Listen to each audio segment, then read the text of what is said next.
Les sceptiques ont dit « C'est un faux, quelqu'un a laissé tomber une montre dans l'eau ».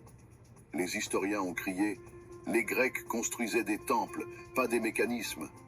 Les gens n'y croyaient pas. On a appris à fabriquer des objets aussi complexes il y a 1500 ans. Des théories sur les extraterrestres ont fait leur apparition. Comment les anciens auraient-ils pu créer une machine à calculer?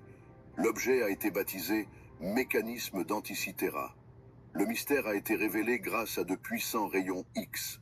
La pierre a été radiographiée et les scientifiques ont poussé un cri de surprise. À l'intérieur de la boule rouillée se trouvait le premier ordinateur de l'histoire. Dans une boîte en bois, un système complexe de 30 rouages, commandé par une manivelle sur le côté. Tournez la manivelle et les aiguilles indiquent le mouvement du Soleil, de la Lune et des planètes. Le mécanisme tenait compte du fait que la Lune se déplace à différentes vitesses. Le génie a reproduit le mouvement à l'aide de la mécanique, bien avant de le décrire à l'aide de formules. L'ordinateur prédisait les éclipses des années à l'avance. Il indiquait même la couleur de l'éclipse afin que les prêtres sachent si elle était de bon ou de mauvais augure. C'était le Google du monde antique qui savait tout sur le ciel.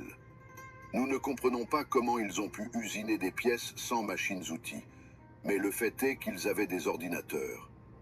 Mais s'ils savaient fabriquer de telles machines, les utilisaient-ils dans la vie quotidienne? Oui, ils créaient des robots pour les temples. Alexandrie, 1er siècle de notre ère. Le New York du monde antique. C'est là que se trouvait la grande bibliothèque, où se réunissaient les plus grands esprits.